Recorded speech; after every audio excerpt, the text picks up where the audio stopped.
And isn't the deities are so gorgeous looking? So one of the and such a nice garland and everything. So lucky to we all have to be here in this association of Shri Radha Madan Mohan and all their servants who decorate them so nicely and uh, Hare Krishna. So we'll start with the song Jai Radha Madhav. This is the one song Srila Prabhupada used to always sing before the Srimad Bhagavatam.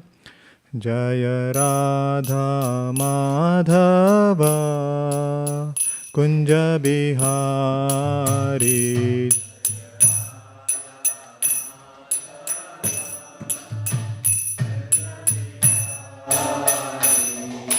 Gopi Jana Vallabha Girivaradhari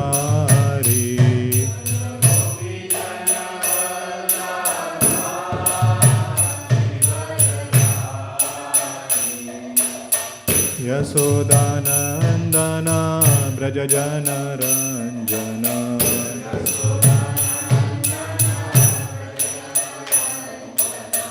Yasodanandana Brajajana Ranjana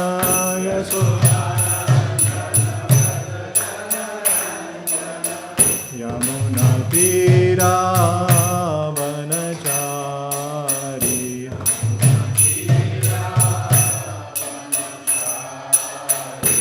Jaya Radha Madhava Kunja Bihari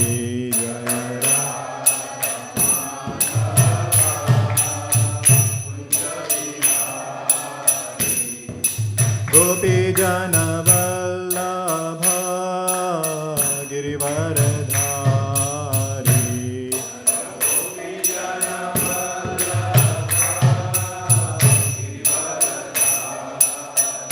Yasodanandana Brajajana Ranjana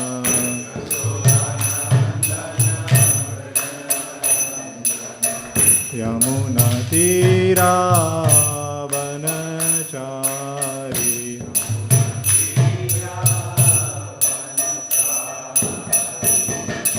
Hare Krishna Krishna Krishna Hare Hare Hare Rama Rama Rama Hare Hare Hare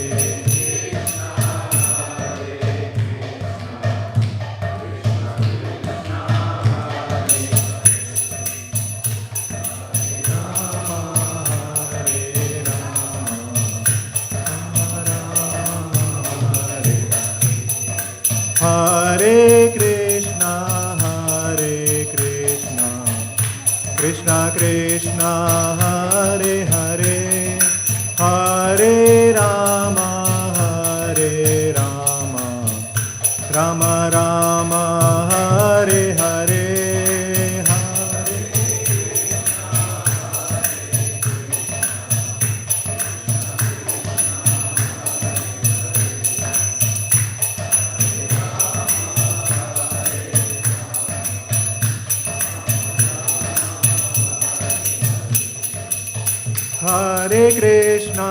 Hare Krishna Krishna Krishna Hare Hare Hare Rama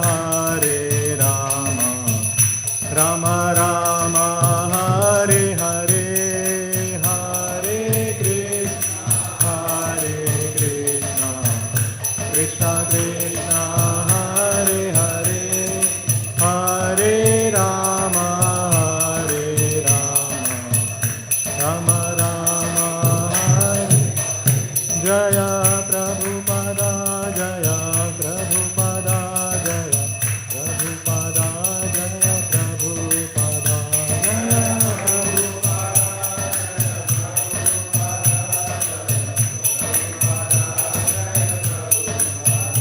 Jaya Gurudeva Jaya Gurudeva Jaya Gurudeva Jaya Gurudeva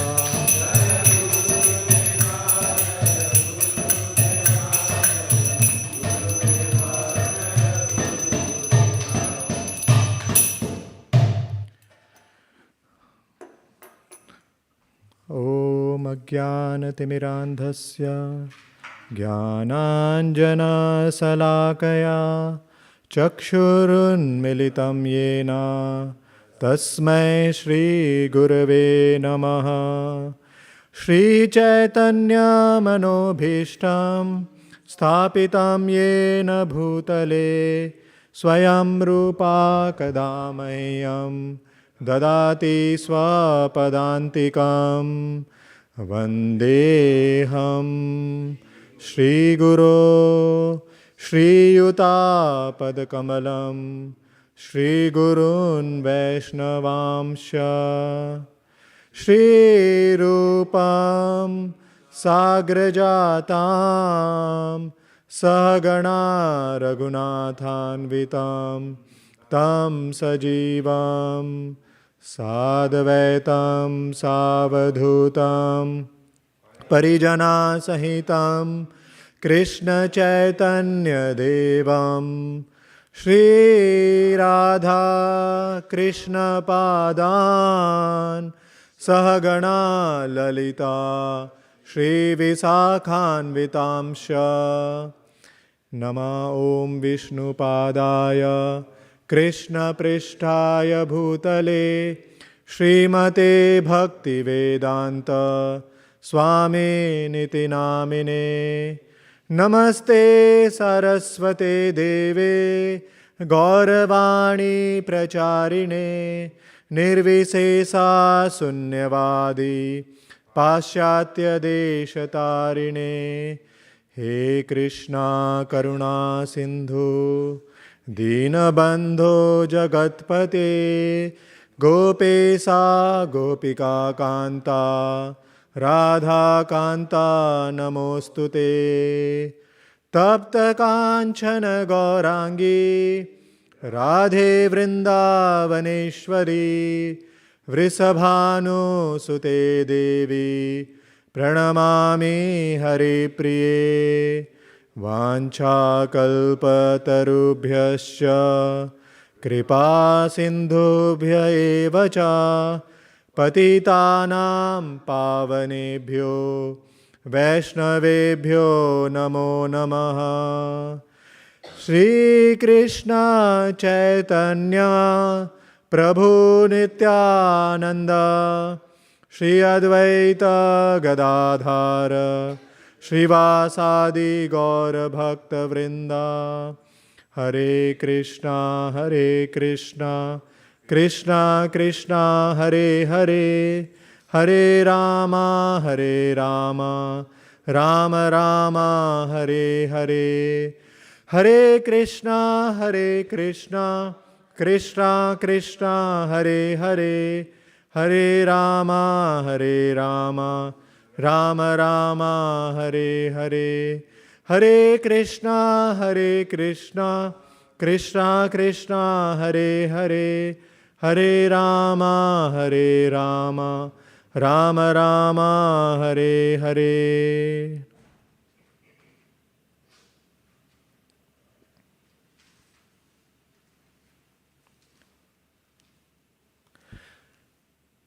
Hare Krishna.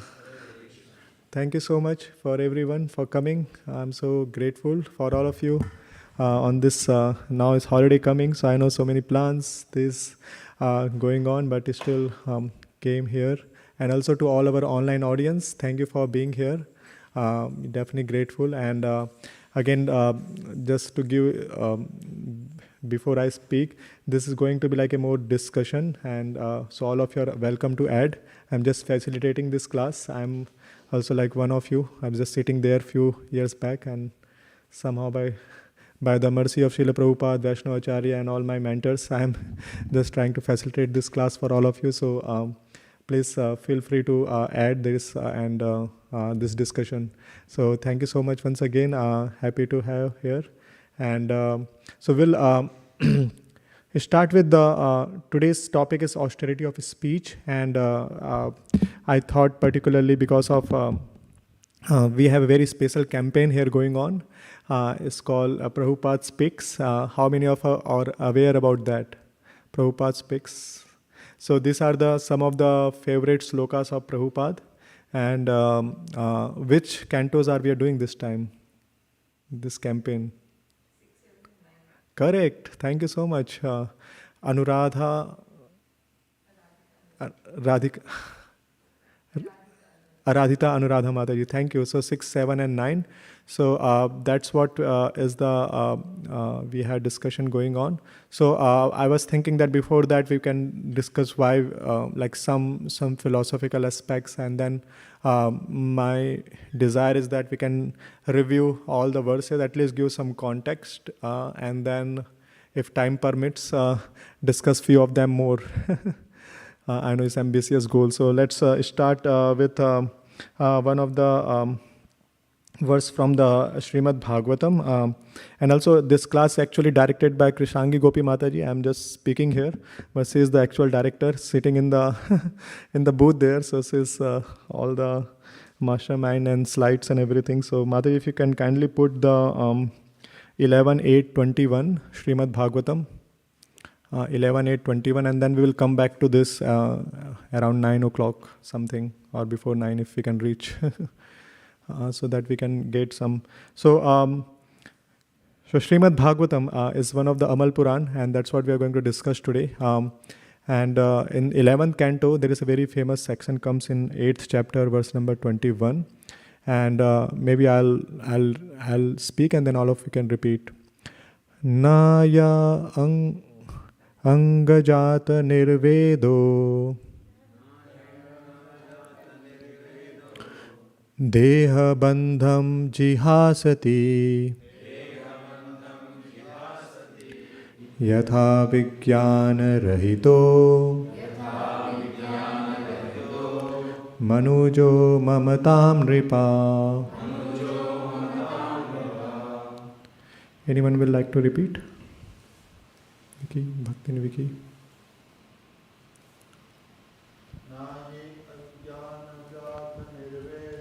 Nahi angajata nirvedo Deha bandham jihasati Yatha vijnana rahito Manujo mamatam nripa. Mamatam Ripa. Thank you. But yeah, you can. Malay Prabhu. Nahyanga jata nirvedo Nayanga jata nirvedo Deha bandham jihasati Deha bandham jihasati Yatha vijnana rahito Yatha vijnana rahito Manujo mamatam nripa. Manujo mamatam nripa. Nahi agnachata nirvido Nahi angajata nirvedo Deha bandham jihasati Deha bandham jihasati Yata vigna rahito Yatha vijnana rahito Manujo mamatam nipa. Manujo mamatam nripa.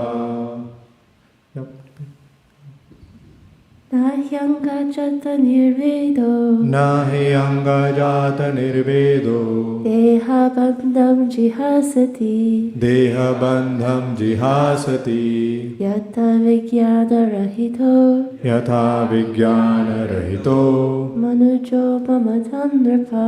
Manujo mamatam nripa. Nahyanga jata nirvedo Nahi angajata nirvedo Deha bandham jihasati Deha bandham jihasati Yatha vijnana rahito Yatha vijnana rahito Manujo mamatam nripa. Manuja mamatam nripa. Can you go to translation, Madhuri, please? Translation.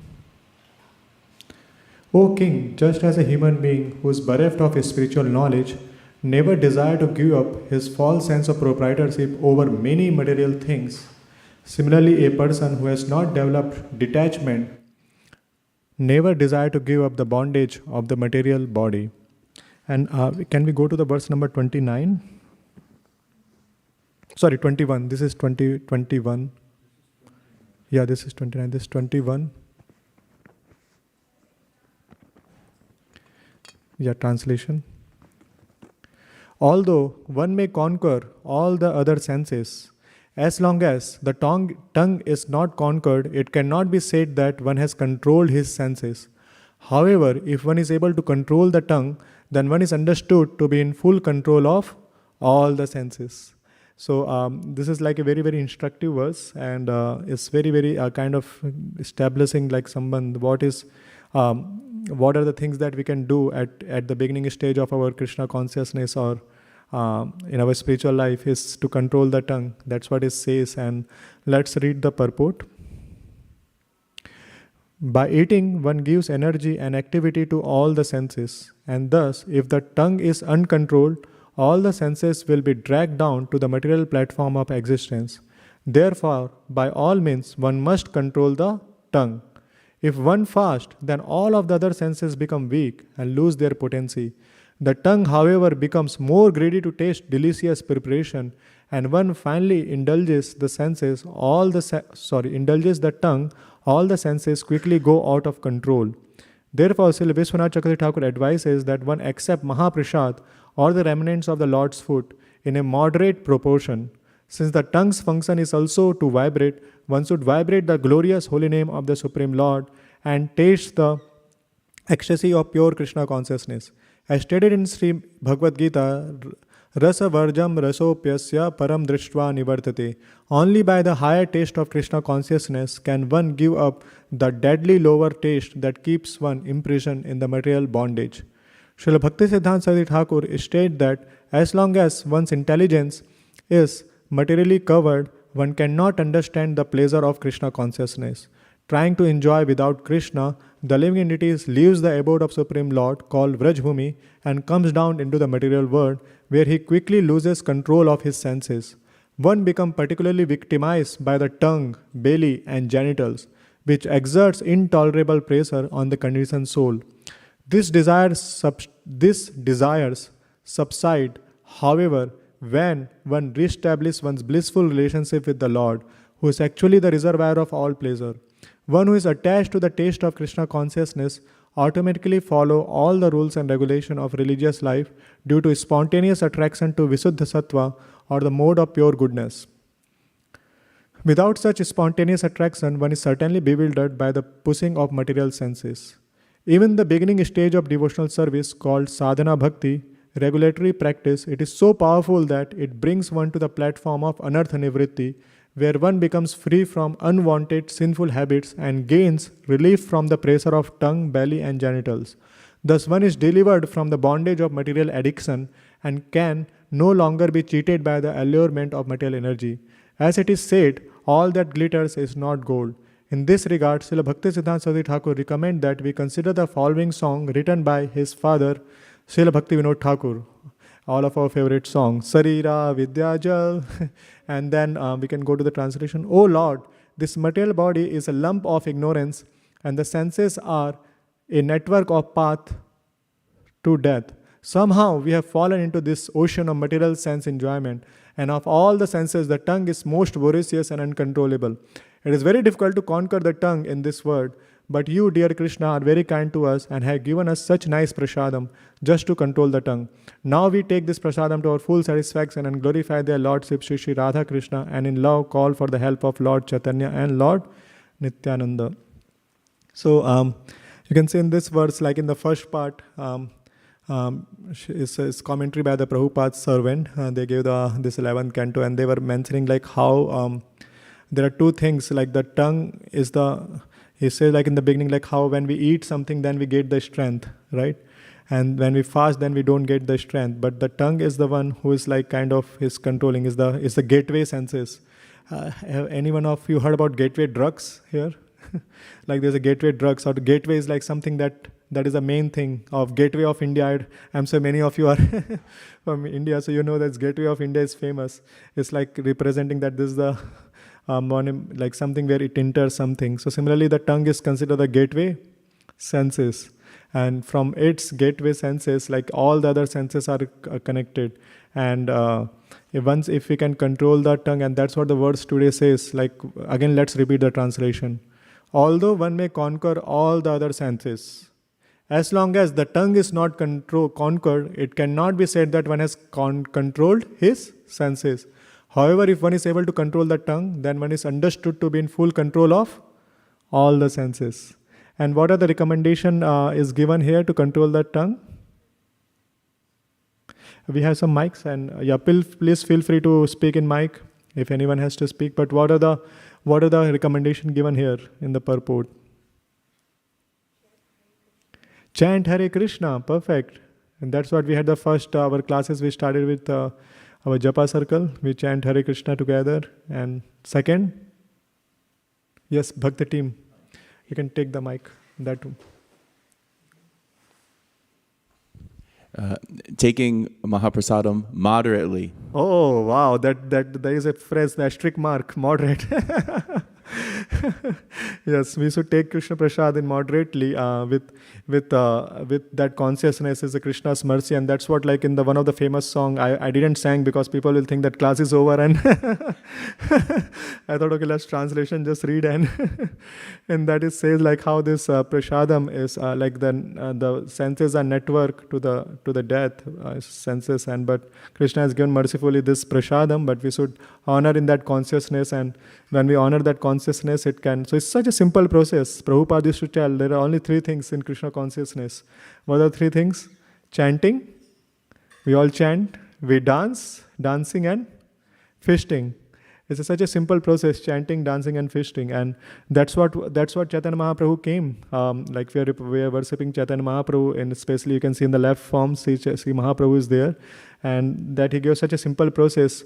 Kevala Ananda Kanda. Like today, one of the song that we were singing, the Parama Karuna, in that Sri Das Thakur says that Parama Ananda Kanda is such a blissful path. And even like every animals, plants, everyone can take part in Chaitanya Mahaprabhu's movement. And so, so that is the speciality. That what are the three things? That this chanting, dancing, and feasting. If we just do this simple process, we all can elevate ourselves to the Krishna conscious journey. So okay, so this is the first verse, and then also like we see in the Nectar of Instruction, Updeshamrit, the first verse is written by Srila Rupa Goswami, and he gives like a guideline for how many verses, millions of verses. How many verses in Chaitanya Nectar of Instruction? Just 11 verses. In just 11 verses, he kind of trying to summarize the whole, like the main processes of Krishna consciousness. And what is the first verse? Yeah, if someone knows, just take the mic and speak. You have behind there is a mic? No? One more mic. Thank you, Bhakti team. Vacho vegam, manasa krodha vegam, jiva vegam, udaropastha vegam. Etan vegan yo vishuddhi dhira. Sarvan apivan prithvim nasashyat. Yeah, so see, this is the text 1, and that's why he has put in the text 1. It's such an important concept. Vacho vegam, manasa krodha vegam, jihva vegam, udarupastha vegam, etan vegan. So vacho vegam is the tongue, like the vega. You know what is the vega means? It's like a force. Hare Krishna. Force, like the force comes. Like, have you anytime felt force? Or you have seen some force outside? Did you see like a truck when it's really in very fast speed? It's like you can see that, like sometimes dumpster truck, I feel that, oh my goodness, some is going to, like they come with so much force, and we know that momentum, like this momentum there, and so there is a force, but there is also vega, or vega is inside our body also, and that's what is this vega talks about. The vega of vacho. Vacho means vacho vegam, the speaking. Or like the trying to take delicious food. Vacho vegam, manasa, the mind's demand, the krodh, the anger, the tongue, the belly, genitals. That's all like he's saying like this all vega. They say like a force it comes, right? But it's saying that if someone can control, they are able to make the disciples all over the world. So these are the real qualification. If someone want to become a teacher, that there's this six urges. In the English of the Vegas is urges. I think that might be urges. There are so many urges people have. Does anyone know any urges, or anyone has any urges they want to reveal? It may be a good thing also. It doesn't have to be always negative connotation. Yes, Krishna. Hunger, yeah, hunger is a urge. Like sometime when you get hungry, you have to just eat. Like hunger is a urge, and that's what we. Yeah, it's a good example. So that's what it says. Like all these urges, which are not good. So okay, perfect. So let's go to the next one verse that also represent of the topic today we are discussing is from the Madhya Lila 17th chapter. 17 136. Madhya Lila 17 chapter 136. So this is conversation between Sri Chaitanya Mahaprabhu and a Brahman. So all of you know or might be knowing that Chaitanya Mahaprabhu started to his trip. He was there in Jagannath Puri for after his sannyas. He goes and he stays in Jagannath Puri, and then after that he started his trip, his South India trip. And again he after his South India trip is finished, he wanted to go to Vrindavan. And then in Vrindavan he reached to the Varanasi, and that was happened to be the place of impersonalism. And there was a very famous Mayavadi sannyasi was there. What was his name? Prakasanand Saraswati. And then when Chaitanya Mahaprabhu went there, then actually this Prakasanand Saraswati was impersonal path, and there's one Brahman, he came and he told that, oh, there's some nice sannyasi came, and then Prakasanand Saraswati trying to ridicule that, okay, whatever he's doing is like more sahajya, it's like more mentally he is doing. And then this Brahman was so much affected, he didn't like that what he told, and then he came to Chaitanya Mahaprabhu and explained that this is what he's saying. And then Chaitanya Mahaprabhu he was trying to explain that how this Mayavadi sannyasi, those who are offended, they can never have the taste for chanting holy names. They can never get to the essence of Krishna consciousness. And in one of the verses, he quotes this, which is also in Bhakti Rasamrit Sindhu. Atah Sri Krishna Namadi na bhavet graham indriye sevan mukho hi jihvado swayam ev sfratyada. Can someone read translation? Bhakti team maybe like to read. Therefore, material senses cannot appreciate Krishna's holy name, form, qualities, and pastimes. When a conditioned soul is awakened to Krishna consciousness and renders service by using his tongue to chant the Lord's holy name and taste the remnants of the Lord's food, the tongue is purified, and one gradually comes to understand who Krishna really is. Yeah, so you can see that this is a direct reference, and it's very straightforwardly saying that in our material condition, we may not have that attraction to Atah Sri Krishna Namadi, like the name, form, we may not get attracted. But if we start the service, Sevan Mukhe hi Jihvado, from where? From the sense, the tongue. And how we have to use the tongue? To chant the Lord's holy name and taste the remnants of the Lord's food. So then it's like, you can see that is all collaborating in one point, that they are saying this simple process of chanting and tasting the Lord's food one can purify it. And that's very important. In every practice, we all want to get to the higher level of success, isn't it?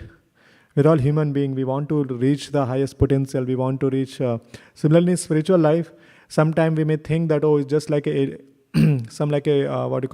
just only few people can have the reach to the success. But then here Chaitanya Mahaprabhu is declaring like this, giving the path. This is the first step. The first step of Krishna consciousness is to chant what is the first step needed. And isn't it, we are so grateful if someone says that, okay, how you can reach to that stage. Whatever, when you are doing studies, whether you are doing in any professional work or anything, you like to see that there's some mentor who's guiding you and then telling, okay, exactly, okay, you do this, you got in this problem now, okay, what is the first step, what is second step? So we always appreciate that help in our life. Similarly here, Acharyas or Vaishnava Acharyas are helping us to find out, okay, where to put the focus. And so this is you can see the direct application. And then we will go to another verse from Bhagavad Gita, it's 17th chapter, verse number 15, where we will see that direct reference. And there is a 17th chapter. Anyone know what is the chapter name? Any Bhagavad Gita lover here? divisions of faith. And actually, in this Krishna speaks about the various austerities. And one of the austerity, like what does austerity means? Austerity means, what do you think austerity? Something like, it's little, let me ask you first why I'm, yeah, someone austerity, what does austerity means for you?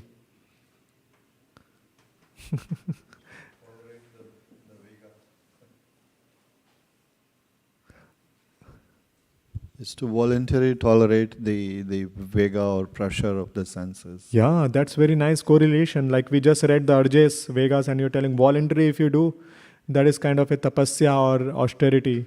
Very nice. Anyone else? A similar line, like when we austerity, similarly like there is austerity of speech. Like is anyone will think that there is austerity of speech? Like you may think that okay, austerity like Vega, but if you see this concept like austerity of speech, yeah, there is a speech austerity also. Like if we just do something, like we had to do many times, we try to do many things, but if even if we don't do certain things, we can still go. Like Maharaj was recently telling, like you should make a 101 list of not to do, what you don't want to do in this year. And why? Why he was asking?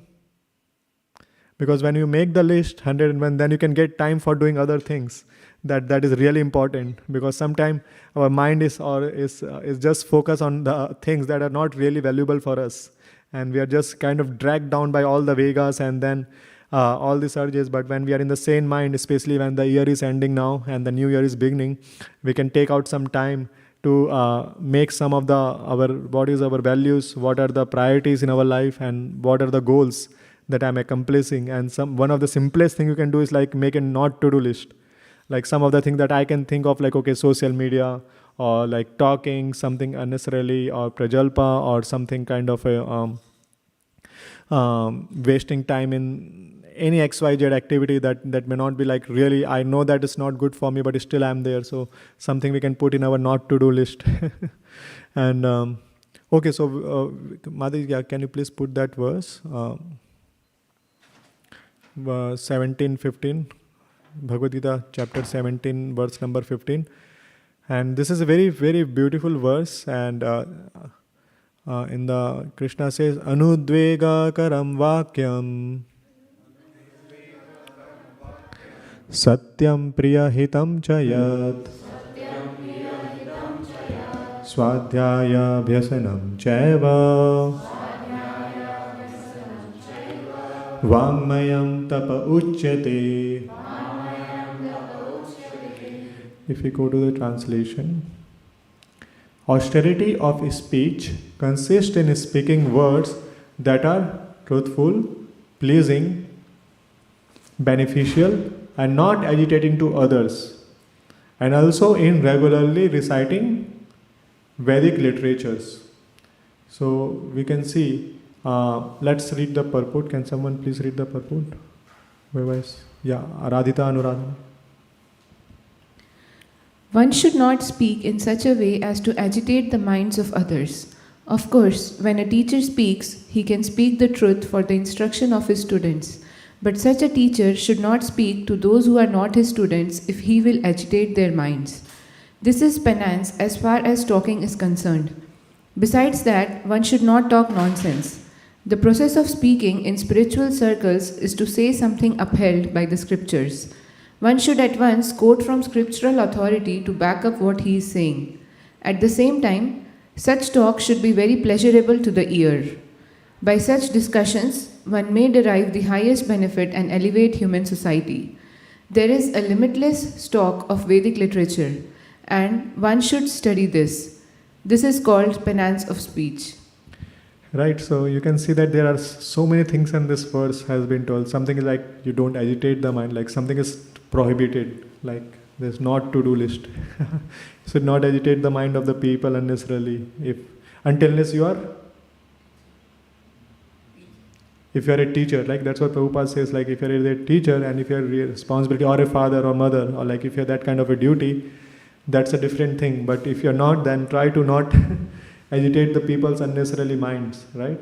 that are like something not to do, and what is there? Something to dos are there, and what are the to dos that this verse is saying? Krishna is saying in this verse. One should talk that is truthful, satyam. It should be truthful. Priya means is pleasing. Hitam means beneficial. Satyam priya hitam chayat. So, and then swadhyaya bhyashanam. So that is the where we are getting to. Swadhyaya means what? This is like a Sanskrit word, swa and adhyay. So it's like a very adhyay is study. Swa means for oneself, self-study. Has anyone been self-study guide? Have heard about self-study? But I'm just like, let's not get to there. But self-study, swadhyaya. So when we study, we should study for oneself.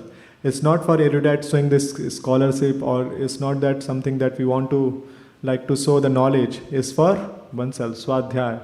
Swadhyaya abhyashanam means practice. We have to, so other things we have to practice also. So it's not that this is like some may say that, oh, it's my born quality. Like if I just born with this, then only I can. But what Krishna is saying, abhyashanam, we have to practice this. Can we practice this? Yes? No? Maybe? Tough? Difficult? Any opinion? Anyone want to say? Can we practice this? Yes, as a human being we can practice. And that's a special prerogative as like we are a human being. And if something, if we want to gain any practice in our life, what does we two things we need?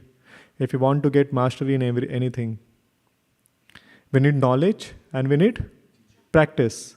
That's what Krishna says in Bhagavad Gita. Just by this doing two things. One thing is knowledge and practice. So that's why now we are getting knowledge from these verses from Bhagavad Gita, Bhagavatam. They are saying that okay, this is the knowledge, but now what we have to do is practice. We have to do these things in the practice. We have to do in our day-to-day life, that we should try to come. Again, do you think that we'll always be successful?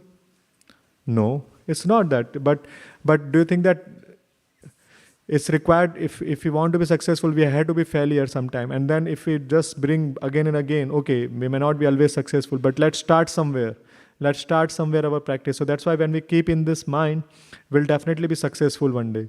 So that is a anything process. So that's what I wanted to bring this verse in mind, that how our talks are so much important in this word. And especially, have you heard the word like your word is your bond? How many of you heard? You heard that? Like, what is a bond? Yeah, please explain in the mic. What is a bond? Treasury bonds, there's so many bonds. So why is called word is your bond? A connection or a vow. Yeah, it's connection. It's like something like they vow, right? The treasury bond, like if you have this bond, like we give you assurance of this money is there for you, right? Bond. Similarly, like word is your bond, like it bound us to certain things.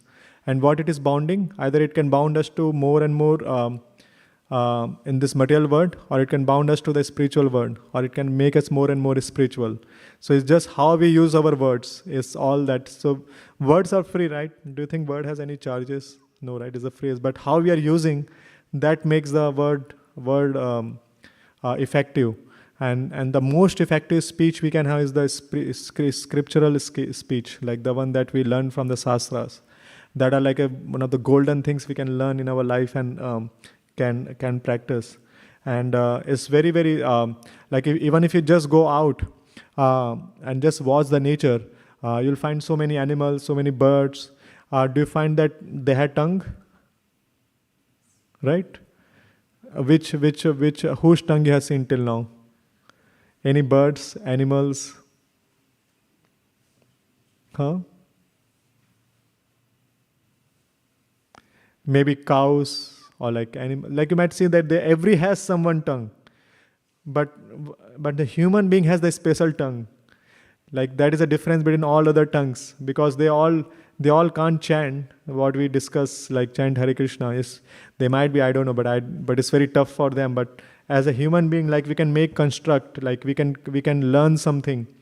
Like a monkey, if he has to take banana, then what he'll say is that maybe banana, banana, banana. He might have just very primitive language. He doesn't have very sophisticated language, but we can always tell that I had to get this banana and I had to eat this today, tomorrow. Like we can form the words. We can do like a more sophisticated things from our words. That not every living entity has that opportunity as a human being what we have got. So this tongue, as like you can see, is a very, very powerful thing that we have got in this word. Just not very complicated. Just think that these words are, we are able to speak, we are able to form the words, sentences. Is such a great art. And the best form of sentence we can form is the chanting. That's what is these verses are alluding, and also reading the scriptures. So today I thought that we have this campaign, as I alluded in the beginning. We are having this Shastra Jam or Prabhupada Picks. So if we can kindly put Krishangi Gopi Mataji, let's see if it works here. So this, so what is the last thing we read in the verse, if anyone remember? 17th chapter, 15th verse. What is the, there are something not to do, there are to do, and what is the one to do that they mention in the... Yeah, take the mic. Don't worry, even if it is wrong, is fine. Will not put you in the flame. Austerity of speech means to say things that are pleasing, beneficial, truthful. I think that's what I remember. And regularly reciting the Vedic literature. So that's what is the last one, that it says like very emphatically that you should recite the Vedic literature. And if you go any religion, any religion, they all have study circle. If you just go, they keep their scriptures very close to their heart. They every day go and read. Isn't it like maybe Bhaktin Week you can say, right? Do you have that experience, like how people from other faith, maybe Christian, Muslims or anyone, how they read every day their scriptures, or they put the effort to know, learn, and they have study circles and everything. And that's what is the, by the grace of His Holiness Vaisheshika Maharaj and Srila Prabhupada, he has started this Shastra Jam. And maybe Mataji, if you can go to the website once, I just wanted to show that website. Very beautiful website. The team of the devotees have created here, shastrajam.com. And you can see that in the front page. If you go to one page back, yeah. So this is the opening page of that website. You can join our WhatsApp community to go deeper. And then if you can see, there is a current campaign, and there's also previous campaigns you can see in the next tab. There is if you see in the next tab, if you go a little bit above, Madhuri. No, above. There's a next tab is in the top. Yes. So if you can see, previously we had this 10th canto, we remembered, we read Prahlad Maharaj's prayers, Purush Suktas, Queen Kunti's prayer, selected verses from the 11th and 12th canto. Does anyone remember this all? You remember, right? This is good. And so this one is this time is going is canto 6, 7 and 9. So let's just, so my attempt is next, we have just 40 minutes more remaining for this class. So my attempt is that we have 35 verses in this 3 cantos. That is the very important. So Srila Prabhupada, the one who has translated Bhagavatam and Bhagavad Gita for all the mankind for 10,000 years to come, he was fond of selected verses that he quoted very often in his preaching. And actually he's following his acharyas, like his teachers and the previous teachers. So these verses are passed down, like these are the one of the very, very important. Actually every, the Bhagavatam says like every word is nectar, every word is like a, it says Sanatan Goswami that every word is a nectar. There's no doubt in that. But these are some of the selected verses that our acharyas has selected for the preaching. And so that is the first verse, is the 6th canto, chapter 1, verse number 10. And does anyone know how the 6th chapter starts? No? Okay. No worries. So let me just give a little bit background. So in the 5th canto, so Bhagavatam, there are 10 topics are discussed in Bhagavatam. It says like Atra Sargo Visargasya Sthanam Poshanam Utaya Manvantara Isanu Katha Nirodha Muktir Ashraya. So the Bhagavatam, Srimad Bhagavatam, you can see in the topmost rack, in that book rack, if you see in the top, there are 18 volumes, there are 12 cantos. They are mainly divided into 10 topics. One is Sarga. Sarga means creation, and Visarga means secondary creation. And then Poshana, like how Lord maintains his devotee. So the second, third canto mainly, and fourth canto, second, third, and fourth canto mainly deal with Sarga and Visarga, like how this universe came. Like you see, right, outside when you go, anything is made of some elements, like 24 elements, it says very specifically. So it goes into details like how this water came, earth came, the air came. It's all like very description. It goes into details, and then secondary creation from the Brahma. Who was the first human, first living entity in this world? Brahma. So Krishna created. Brahma originated from the in the stem of the Krishna, right? And that's what when you go to the Anant Padmanabh temple, it's a very famous temple in South India. There's a very beautiful deities, and you can see. Actually, they don't keep lights in the temple because they want to have the natural. So whenever the priest do the actual aarti, that time only you can see the whole deities, and also you can see that how the lotus is, the Brahma is coming. And anyway, so I was telling that. So Brahma comes and then he start creating secondary creation, like his sons and his daughters, and then from there like this whole population comes. So Bhagavatam has description about all this. And then in the 5th chapter, 5th canto, specifically is about Sthanam. It says about the planetary system, like how there are different planetary system. Like Earth is one of the planetary system, right? Earth is one, but there's something above. There are 7 planetary system, and there is 7 planetary system down. And then this is just one universe, and there are multiple universe. And then it's so many amazing information has been given there, which scientists are trying to get to their feet somewhere, trying their best to understand this universe, trying to best understand the planetary system. So at the end, Sukdev Goswami gives a description of hellish planets. There are like various kinds of hellish planets are there, and it's specially meant for people to reform their tendency in this world. And after hearing that, Parikshit Maharaj gets very, very scared. Not scared, he gets concerned. Okay, what is the thing? What are the hope for people? Those who are having the sinful tendencies or the tendencies that is not good for themselves, like the urges, they are just bound to succumb to their urges. What are the things that they can do? And so in this chapter starts with this description, and then Sukdev Goswami says, so actually this is Parikshit Maharaj is saying, he was very intelligent and he could decipher, and then this verse he says, can someone read the translation? 6:110.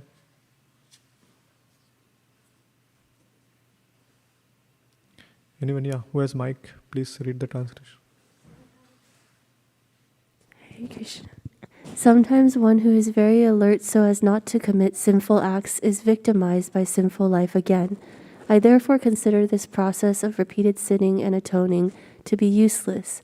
It is like the bathing of an elephant, for an elephant cleanses itself by taking a full bath, but then throws dust over its head and body as soon as it returns to the land. Yeah, so can we go to the Sanskrit verse now? And Kvachit nivartate bhadrat Kvachit charati tat punaha Prashchitam atho partham Manne kunjar sauchavat. So he is very intelligent. He is trying to say that because sometimes people do this atonement, right? They do something activities that is forbidden, and then they go for the atonement. But he told that they start doing again. Like that's why you can see that people put in the jail, like in the common term, and after coming from the jail, do you think that they don't do the sin again? Maybe very few, but many again they will get, and they'll again put themselves into the jail, right? Sometimes, so that's what he was telling, that this process of atonement is not something that he was appreciating, and that's what he goes to the now next one, 6:113. tapasa brahmacharyena samena cha damena cha tyagena satya sauchabhyam yamena niyamena va. So translation, if you can go to translation. Yes, Priyanka, please read. That's the first, yeah.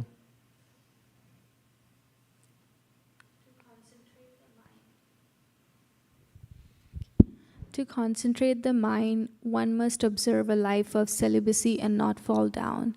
One must undergo the austerity of voluntarily giving up sense enjoyment. One must then control the mind and senses, give charity, be truthful, clean and non-violent, follow the regulative principles, and regularly chant the holy name of the Lord. That's all, yeah. So that's what is this verse says that then it says like then Sukadeva Goswami started instructing Maharaj Parikshit that how there are like a various process we can follow to control the mind and get to that. But at 15, let's go to the verse number 15. Kechit kevalya bhaktya Vasudeva parayana Agham dhunvanti karshneya Niharam eva bhaskaraha. Yeah, someone can read translation. You'd like to read? Yeah, here you can give. What's your name? Riddhi. Okay, nice. Please. Hello. Only a rare person who has adopted complete, unalloyed devotional service to Krishna can uproot the weeds of sinful actions with no possibility that they will revive. He can do this simply by discharging devotional service, just as the sun can immediately dissipate fog by its rays. Yeah, so here you can see Sukadeva Goswami is instructing Maharaj Parikshit that all of now is a winter times you might be seeing in the morning fog. Has anyone seen the fog? And he says like as soon as when you wake up, when you'll see that oh there's so much foggy, but after some time as soon as sun comes, all the fog goes away. Similarly, he says that how by just performing devotional service to Krishna can uproot the weeds of sinful actions with no possibility they will revive. Because as we were seeing in the atonement and everything, there is still, people do, but the seed is still there. Like, I don't know if you had have done planting, sometimes you see that you can remove some weeds, but they again grow up. Right? Why? Because their roots are still there. You might have just cut from the top, but the roots are there still, and from the roots they can grow up again. So similarly, so to remove, that's what this is saying, that this which can uproot the weeds of sinful actions with no possibility that they will revive. So that is the special advantage of devotional service. It's more than atonement. It's more than following all the other processes that we discuss and how it is so effective. So I'll stop here if anyone has any question because we're moving to the next section from there.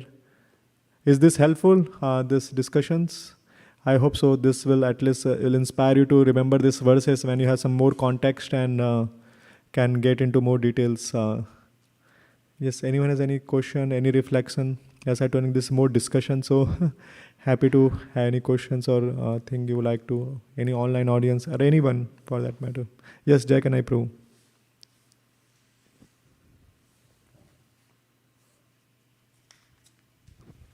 Yeah, thank you, Prabhu, for this excellent context bringing class, I would say. I was just seeing Yogadhish Prabhu's message the other day, and I went in. I'm more like listening to the verses, so there is audio as well available there.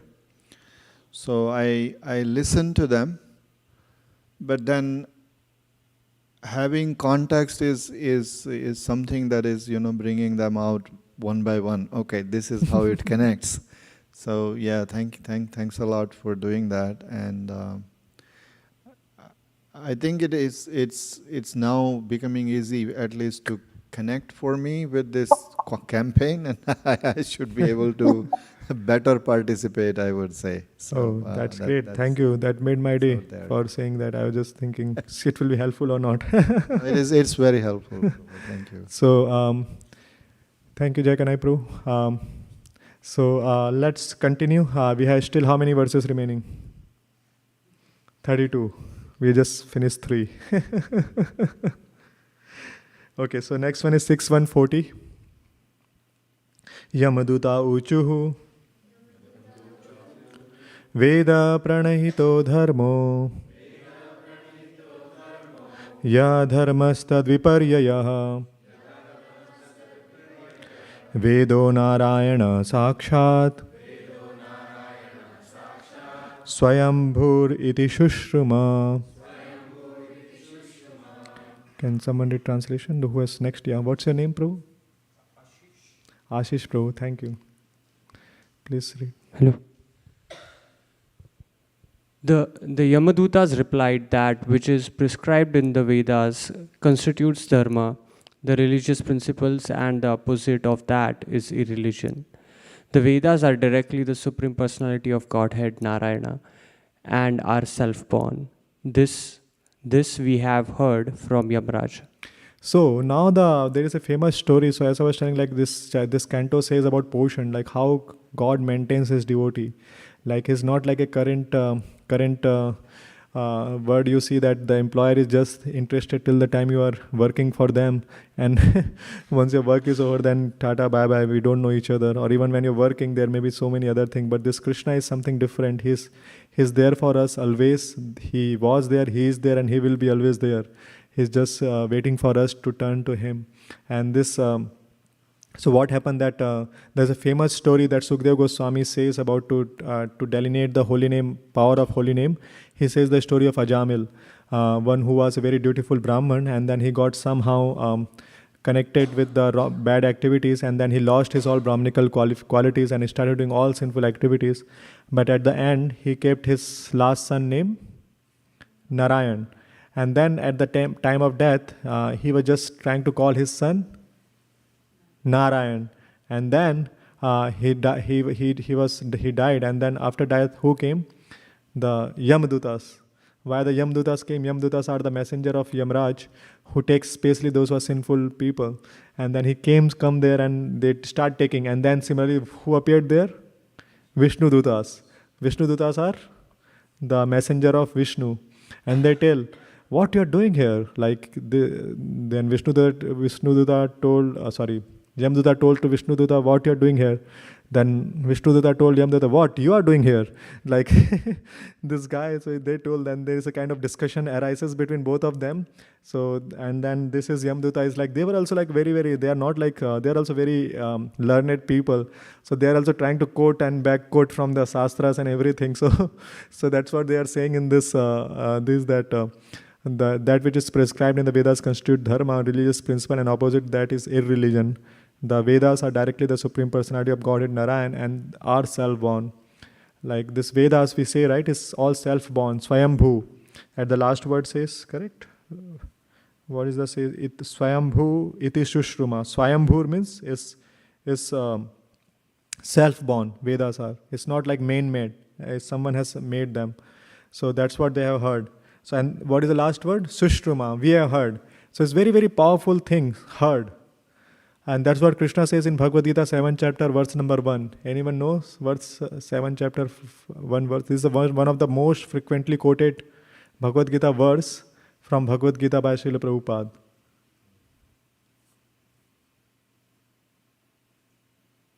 Anyone remember? Yogam yunjan badashraya asamsayam samagram mam yatha gyasyasi tachrunu. There also is same, like suno, like hear. You hear from me, Krishna is saying, tachrunu. And that's what he's saying, that we heard from Yamaraj.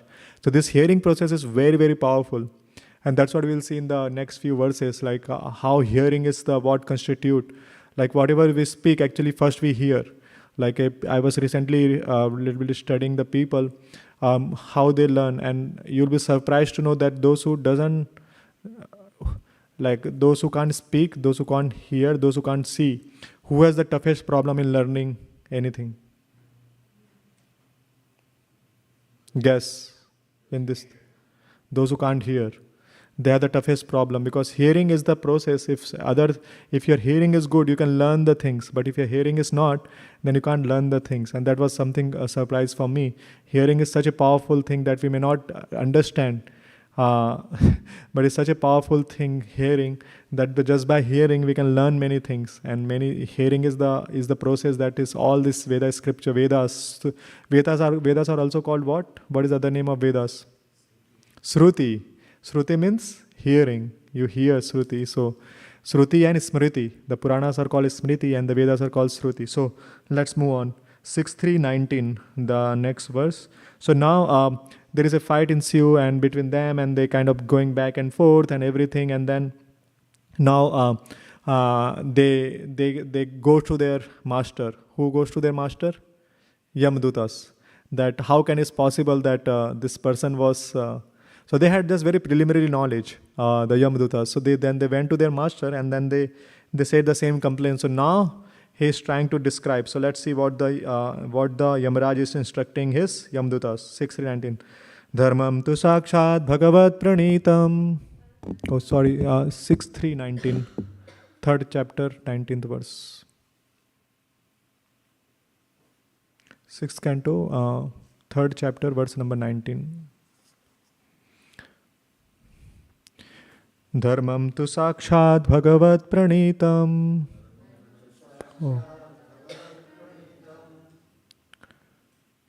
Na ve vidur risayo napi deva. Na siddha mukhya asura manushya. Kuto no vidyadhara charanadaya. And can someone read translation? Next, check it. Translation. Real religious principles are enacted by the Supreme Personality of Godhead. Although fully situated in the mode of goodness, even the great rishis who occupy the topmost planets cannot ascertain the real religious principles.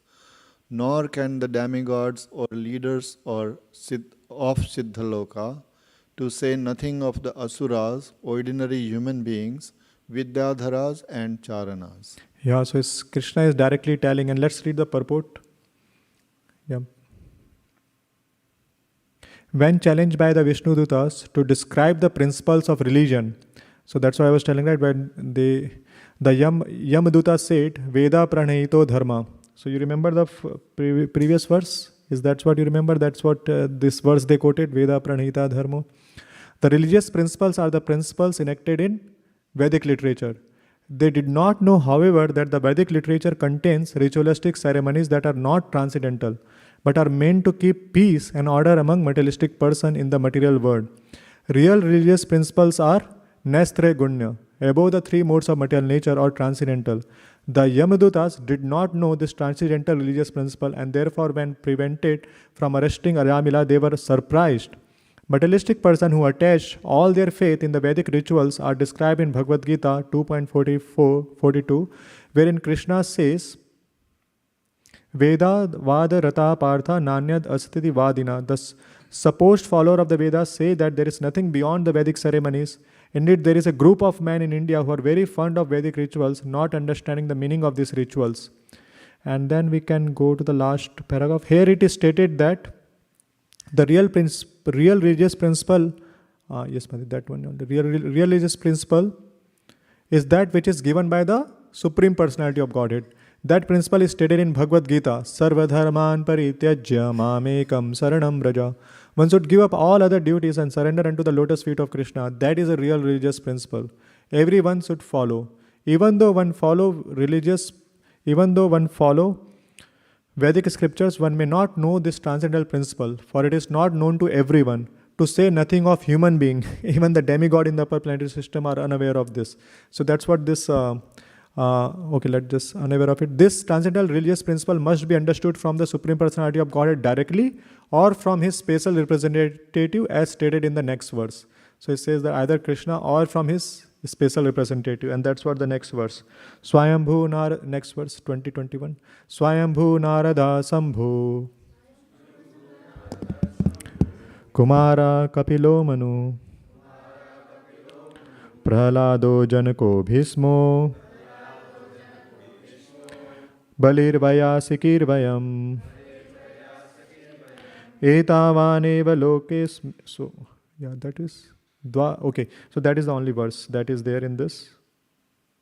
So let's read the translation. Lord Brahma, Bhagwan Narada, Lord Shiva, the four Kumaras, Lord Kapila, the son of Devhuti, Swayambhu Manu, Prahlad Maharaj, Janak Maharaj, grandfather Bhisma, Bali Maharaj, Sukdev Goswami, and I myself. Who is this myself? Yamraj. Knows the real religious principles. So that's what he was telling, that's what we saw in the previous verse commentary, that either Krishna or from his authorized representative like Sukdev Goswami. We are referring the Bhagavatam because it is given by Sukdev Goswami. He is one of the... What is the name of the Sukdev Goswami is mentioned here in Sanskrit?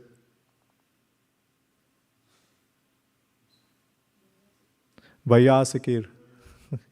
Vyasikir means Sukadev, the son of Vyasadeva. It's very interesting Sanskrit, but I think this will give you some context. So let's move on. 6.3.22. Next verse, Mataji. 6.3.22. Etavaneva lokesmin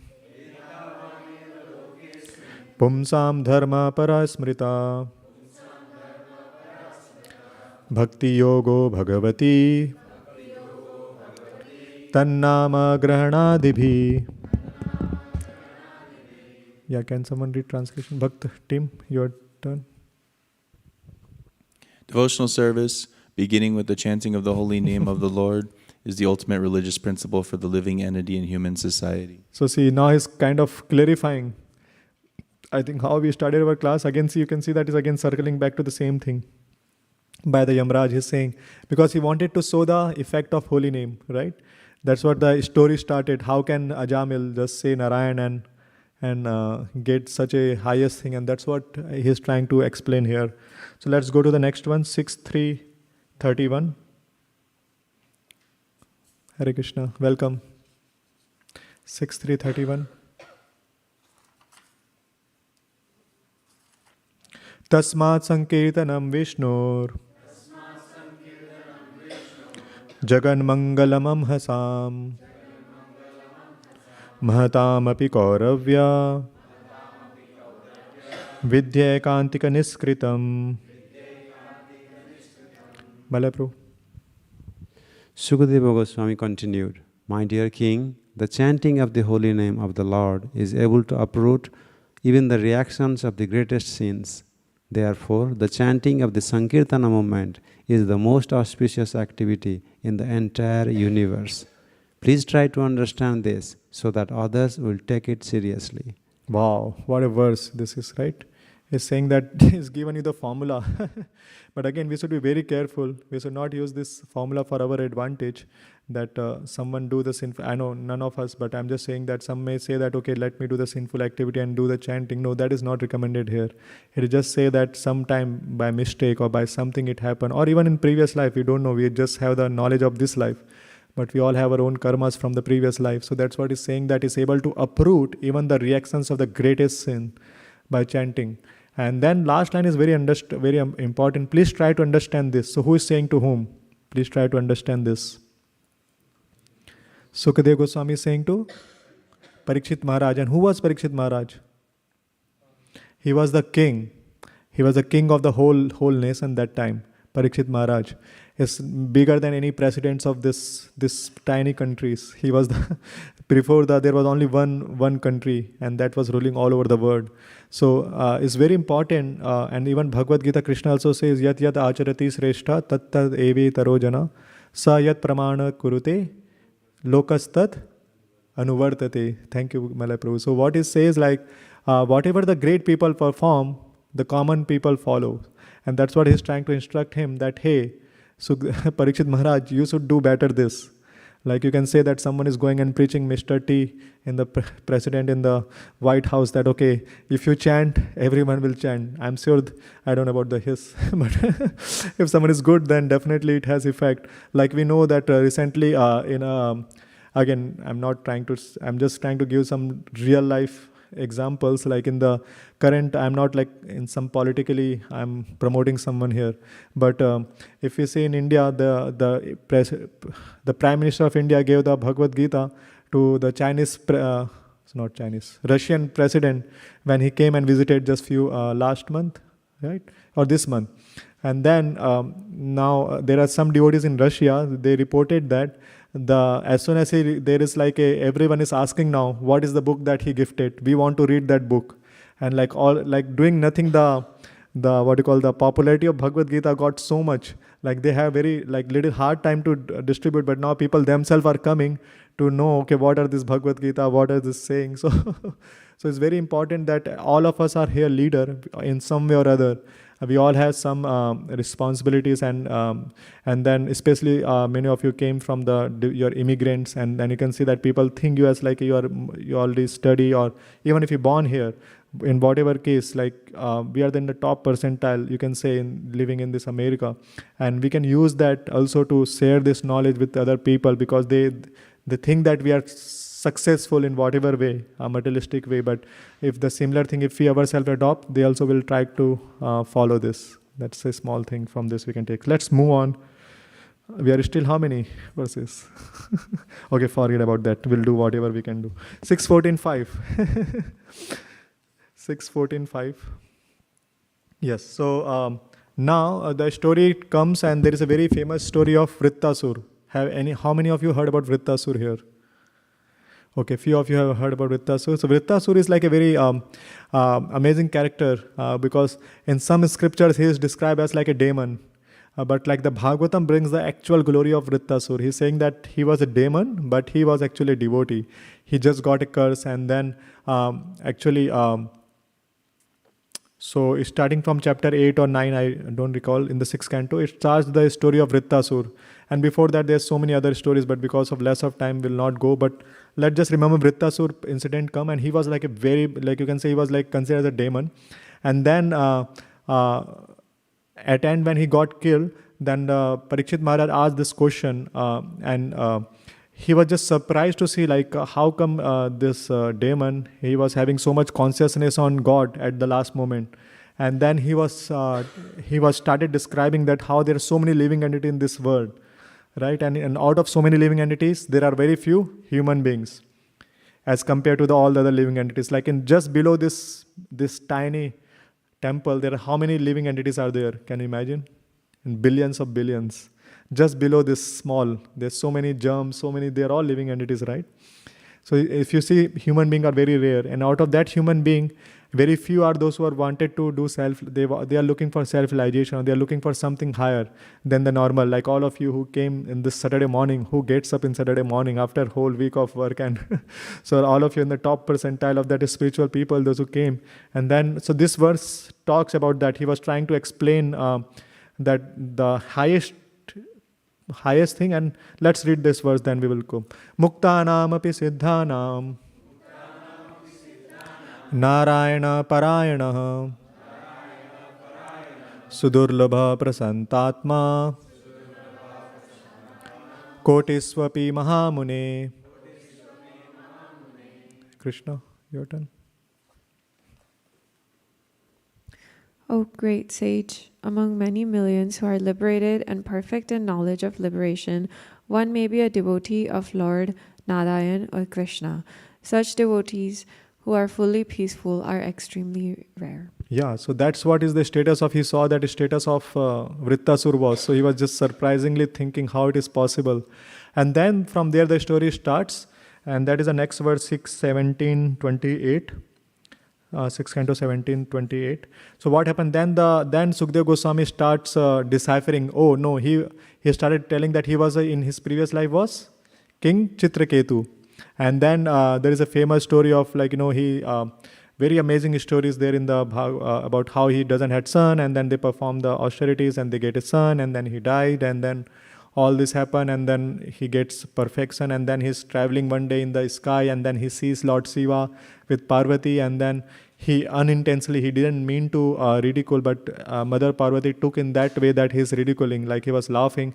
He was just so surprised to see that how Mother Parvati is in the lap of Lord Shiva, who is like such a renounce, and he was just surprised, like in a happily way surprised. Sometimes we are in happily way, but Mother Parvati took in a wrong way, and she cursed Chitraketu to become demon in the next life, and that's what he becomes, Vrittasur.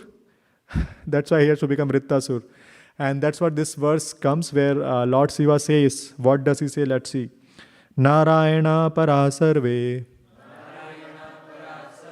na kutascha na bibhyati swargapavarga narkesu api tulyartha darsinah. Pavan Saropu.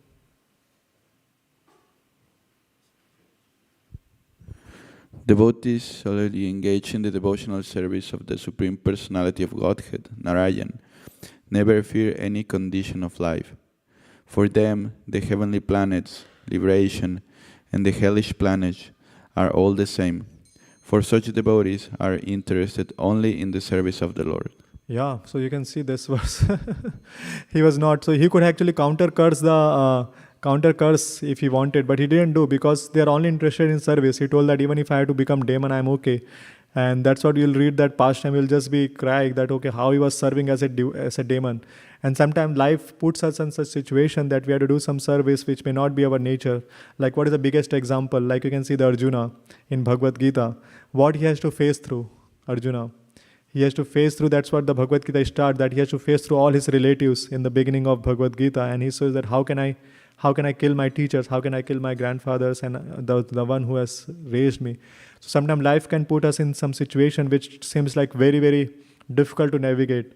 But we can take shelters and guidance from these verses that shows that how for the like people like Chitraketu Maharaj was such a great soul, but he has to take the body of a demon to take, but he was just faithful in his service, whatever service, even his service has to fight against the Indra, he did that. So let's move on. We come to the 7th canto. So this is a 6th canto, just review. And the 7th canto starts, again, very interesting question. That Parikshit Maharaj says that you see that sometimes Vishnu take side of Indra, right? You might have seen sometime Vishnu just appears and he supports the Indra. How can it's possible? Like how is doing partiality? He just take the shelter, like side of gods, like demigods, like Indra and all. And how can he kill for him, he is a god, right? He should be neutral. He should not be take one side, like why is just favoring like a father. For father, all the sons and daughters should be same, right? There should be not discrimination that, okay, this is my favorite or that. So he start asking this question. And also he is specifically asked because he saw that Sisupal. How many of you know Sisupal? Sisupal from the story of Krishna. So he was blaspheming Krishna. And Krishna had promised that he will excuse his 100 times or 108? 100 times, I think. 100 times. And then, so in that way, what happened? He blasphemed in Rasuyo, sacrificed Krishna, and he waited 100 times. Krishna didn't say anything. But as soon as 101 time, his Sudarshan Chakra came and cut the throat of Sisupal. And then he saw that it says like his body get merged into the Krishna.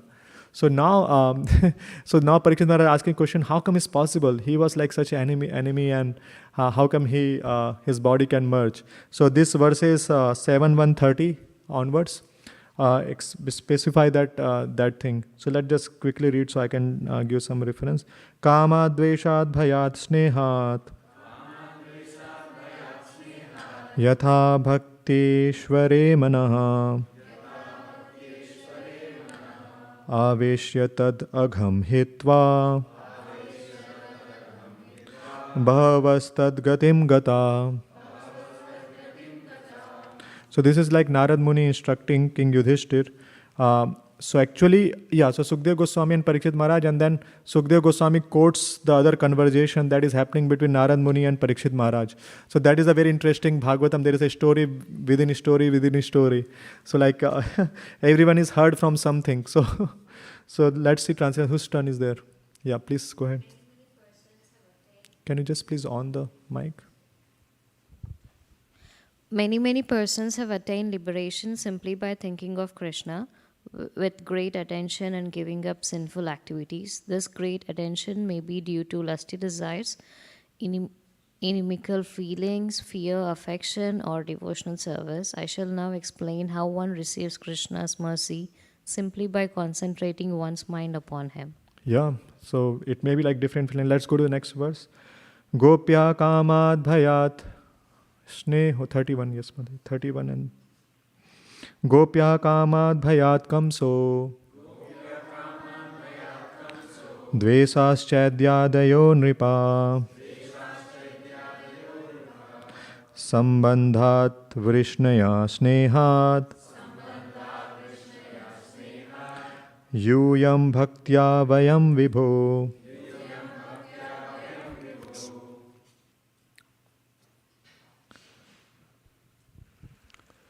My dear King Yudhishthira, the Kopis by their lusty desires, Kamsa by his fear, Sisupala and other kings by envy, the Yadus by their familial relationship with Krishna, you Pandavas by your great affection for Krishna, and we, the great general devotees, by our devotional service, have obtained the mercy of Krishna. So yeah, you can see that there are so many different contrast. He says that like people can have even a medical feeling, but as long as they are absorbed in Krishna, they also get liberation, but not may the highest liberation, but they get some liberation, and that what is the Krishna's mercy. He's equal towards everyone. So he was trying to answer both the question, like he's equal to everybody. It's just some people favorably disposed towards him, they get much better liberation. Even if they're not favorable, even they get liberation. Krishna is not taking anyone's side. It's just we are in the modes of nature. We are entangled oneself, and according to modes of nature, we behave certain ways. So the best is that we can be favorable. So let's go to the next verse. Katamopi na vena syat panchanam purusham prati tasmat kenapi upayena mana krishne nivesayet. Yes, Preeti Mataji.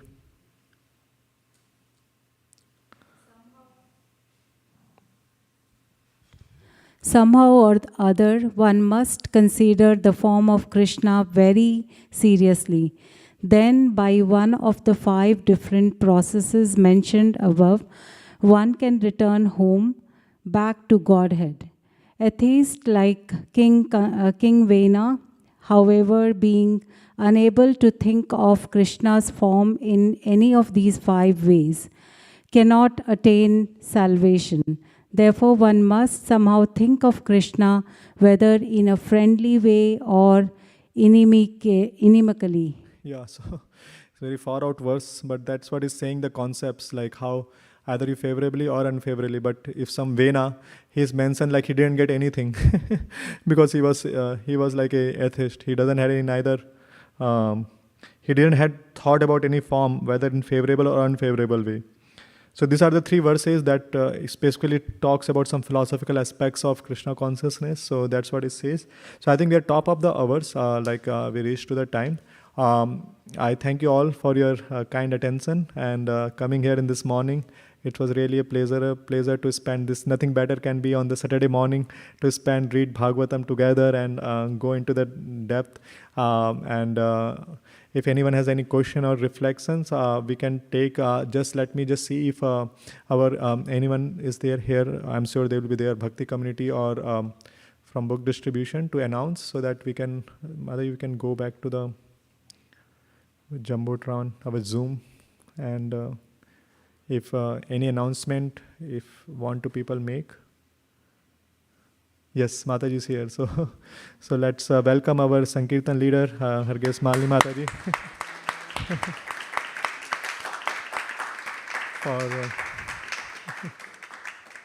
for saying what happens behind the scene here. You are just seeing in the front, but there's so many big things happen behind the scenes. So let's hear from him, from her. Sorry. Hare Krishna. Thank you so much for the class, Mukharavinda Prabhu. And thank you for bringing those verses from the 6th canto back to life. And today we have a book distribution outing where a lot of devotees are going out in book distribution today.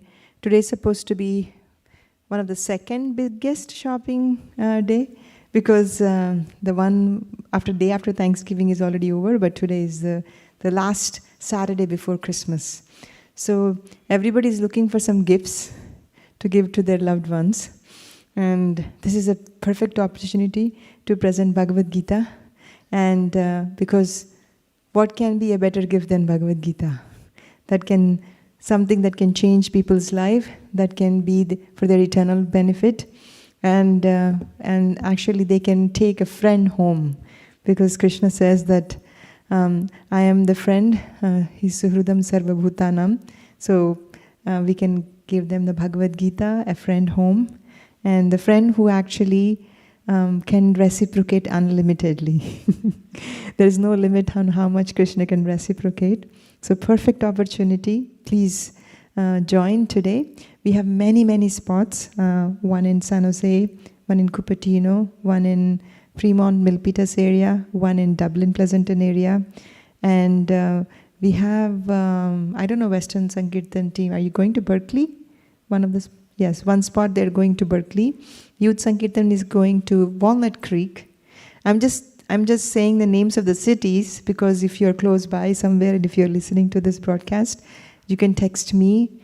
My phone number is 408-515-5292, and we can connect you with one of the teams and you can all go out. And also Hansapriya, the biggest heart I see for giving out prasadam in this temple. She already made prasad for everybody who wants to go out. She made lunches. But she has only one criteria, that you have to go out at least for an hour. So, you're qualified if you even have an intention of going out even for some time. So please see me immediately after the class. And then we already packed all the boxes of prasad for everybody to take for your book distribution. And if you need where to go, if you need to know the spot, you can text me or contact me. I'm Malini Devidasi. And thank you. And also want to mention that one team is already in Seattle. They left yesterday. Please pray for them. They do huge there. And we also have one team who is going to Southern California. They are doing store to store. Kautakaruna Prabhu, Adinath Krishna Prabhu and others. So please pray for them too. And please pray for all the devotees who are going out today, that they can give thousands of Bhagavad Gita out for the pleasure of Shri Radha Madan Mohan Mahaprabhu and Lakshmi Narasimhadev. Thank you very much. Hare Krishna. Hare Krishna. Thank you so much, Malini Mataji, for leading us the way and for giving us this opportunity to be engaged in this service. As we were discussing this morning, these scriptures are so powerful, and when we bring to any condition, so any living entity, they just get waken up from their sleep, and that's the greatest service one can perform. And that's what I think the 6th canto, when we saw starting, the Sukdev Goswami was trying to bring that thing. What is the greatest, why people suffer, what is the greatest disease is ignorance of oneself, and that's what he was telling. Even we can do atonement, but that's all useless. But unless you get the knowledge, that is the best way we can, people can get knowledge and they can reform themselves. So it's a very, very highly charitable service to go out and share this knowledge, and just by doing this, Krishna is pleased, and there are so many references, and so thank you for giving all opportunity. Hare Krishna. So now we have Bhakti community. Anyone like to? We have an online platform. If not, then I can myself speak. We have online community, which is especially meant for for the newcomers in Bhakti, a platform where they can learn, grow, connect with each other, and go deeper into the Krishna conscious process. And we have online classes on Monday to Sunday, almost all the days, and you can connect with Bhaktin Viki is in the front, or any of the volunteers here presence to learn. Krishna is there, Bhakta team is there, or anyone of us to if they want to get involved in the online program. So thank you so much. Yes, Bhaktin Viki, you want to? Yeah, now we'll still because offering is going on. So now I just, any reflections, questions you have? We have just few minutes before we wrap up our today's class. Hare Krishna. Hare Krishna. I just wanted to add that Bhakti community is on a break until first week of January. Right, correct. So they are taking a small hiatus till 4th of Jan and then we'll be back in the new year. But if you meet anyone during this time, and especially on book distribution, you can text Pavani Bhakti Mataji that I've met this person and this is what they're interested in, this is what we talked about, and we'll keep in touch with them to invite them in the new year. Yes, and I'm sure you have more new programs lined up for the New Year's and them. Thank you, Bhakti and Vicky. Yes, Malay Prabhu.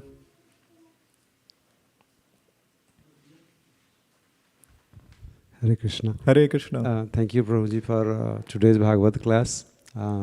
Typically on a Bhagavad class, we start on one sloka and then discuss a lot about it. And for me, I understand just the translation portion a little bit, and then once it goes deeper into that one, then they go over my head. So today was today's format, reading a lot more slokas. That feels me like more connected, and then I enjoyed it more. Thank you so much. Yeah, thank you. But that's true, and that's what these verses, when we become familiarized, that was the one of the reason, because you'll see Prabhupada quotes many times in the purport these verses, and when you become familiarized yourself, you will realize more that purports of Prabhupada, because he often quotes these verses. So once you become more familiar, it's like a cyclic thing. It will fuel more about your reading and reading Prabhupada's purport, because that are actual ecstasy, that are the actually Prabhupada gave to this whole human society. So it's just somehow we have to see how we can reach to that stage that we release his purport.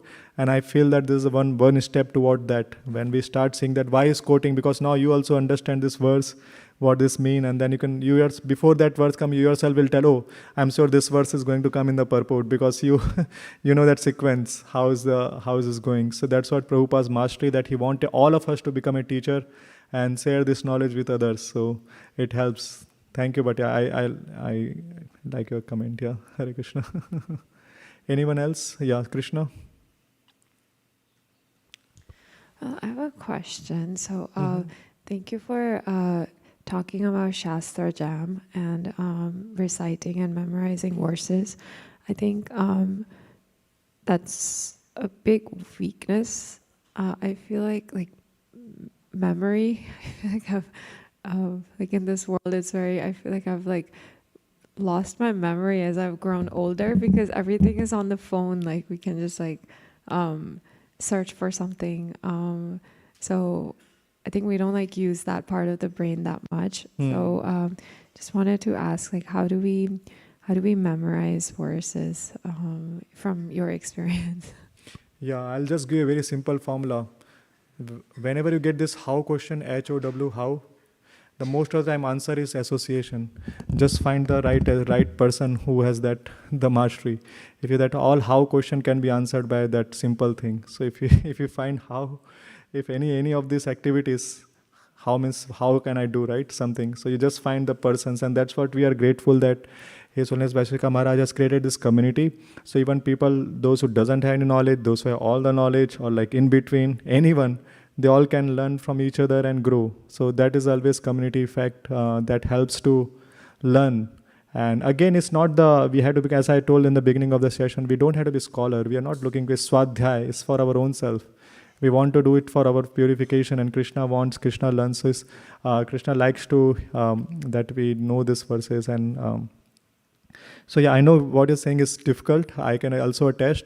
And even for me also, it was when I started, it was very tough when I started reading and hearing these things to learn, memorize or anything. But then I can see that over the period of time, it helps, because it's a organic process. You engage in service, you are very much engaged in devotional services in temple, and in your life also you are taken seriously, you are chanting.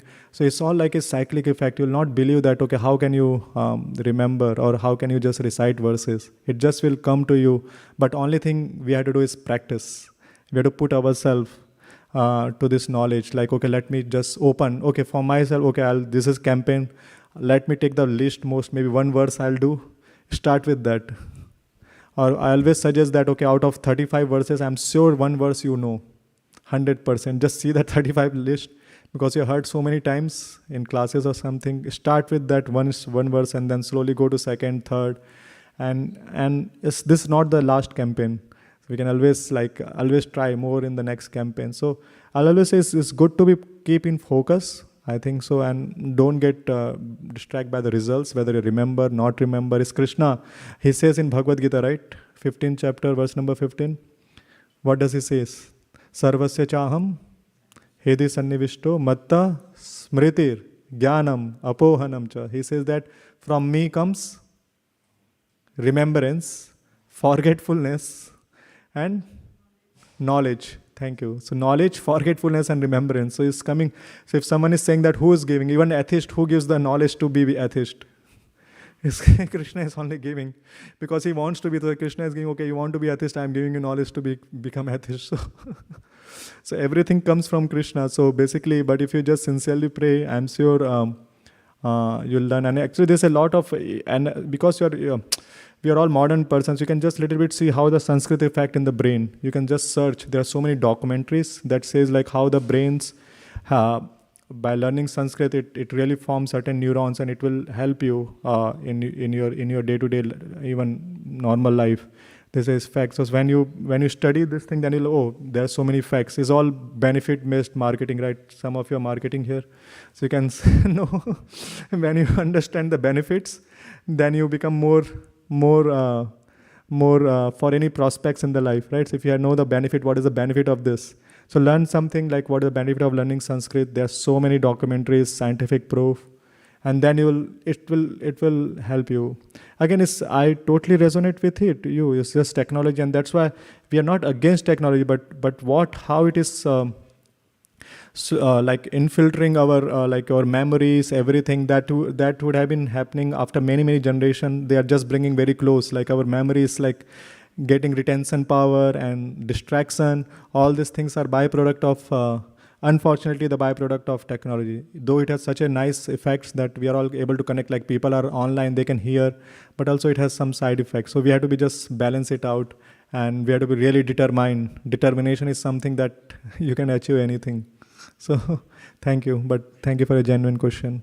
Vaibhav Prabhu, just for the last, because we are over time, and I think I see the offering is done, so we are ready for serving Prashadam. Yes, Vaibhav Prabhu. Hare Krishna Prabhu. Yeah, very nice, amazing lecture. Yeah. So I have the question regarding the tongue, right? Yeah. So you specified really nice verses which depicts how we can control and why we should control the tongue. But still, it is difficult to control the tongue, right? Because we have so many things going through. So how we can try to control on the tongue, in terms of talking or eating? Yeah, it's a very big session, and I'll recommend. There is my spiritual master, His Holiness Vaishika Maharaj, has given the top yoga of the tongue. So if you search in YouTube, you'll find that yoga of tongue. I'll recommend you to hear that talk, because since we are very short of time, I don't want it to extend the class, but that will definitely help you, that how we can purposeful in our speaking, and how we can be more in our day-to-day life eating, and that's what we're saying. And as we know, the formula is very simple. It's not very complicated. Chant Hare Krishna and take Prashadam. So that is the base. And then again, definitely we're speaking, we have to understand a little bit how our speech is so powerful, how it affects someone, how it affects myself first of all. Forget about, let's not consider about others, is how my speech affects myself. If I'm more positive in outlook in my life, I can more do better things in my life, rather than going to the downtrend, I can go to the uptrend. So I'll definitely recommend to hear that talk, Yoga of Tongue. It's a very unique topic that Maharaj gave, so I'm sure you'll not find a lot of lectures. It's just his lectures from 2015, 17. He's given a lot of knowledge about that, how we can use our speech. And then he talks even in interpersonal skills, and even in family circumstances, and all this you can learn. Hare Krishna. So thank you so much, Vaibhav Prabhu, and all the devotees here. We'll go for the next part. We have the most exciting prasadam for everyone here. Brunch outside will serve in the picnic area, we say here. So, and before that, we will just have the prayer, prasadam prayers. And let me just end official class. Srila Prabhupada ki jai. Vancha kalpatarubhyasya kripa sindhubheva cha patitanam pavanebhyo vaishnavebhyo namo namah. Grantaraj Srimad Bhagavatam ki jai. Anant Koti Vaishnav Vrind ki jai.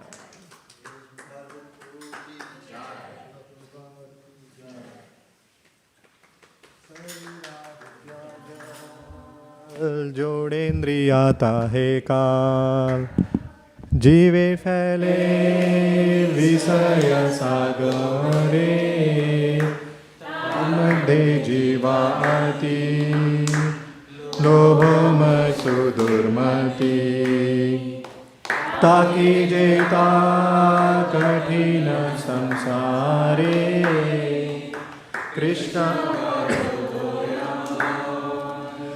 कारी बारे जीवा जाय स्वप्रसादन दिलो भाई से अनामृत पाओ राधा कृष्ण गुण गाओ प्रेमे डाको श्री चैतन्य निताय प्रेमे डाको श्री चैतन्य निताय महाप्रसादे गोविंदे नाम ब्राह्मणी वैष्णवे स्वल्प पुण्यवतं राजन् विश्वास नैव जायते प्रसादे सर्वदुःखानां हानिरस्योपजायते प्रसन्नचेतसो यशो बुद्धिपर्यवतिष्ठते तयोपभुक्ता स्रग्गन्धा वासुलङ्कारचर्चिता चेष्टा भोजिनो दासास्तव मायां जयेमहि शुष्कं पर्युषितं वापि नीतं वा दुर्देशता प्राप्तिमात्रेण भोक्तव्यं मात्रकालविचारणा न देशनियमस्तत्र न कालनियमस्तथा प्राप्तमन्नं दुतं शिष्टे भोक्तव्यं हरिरब्रवीत् श्रीमद् महाप्रसादम की जय।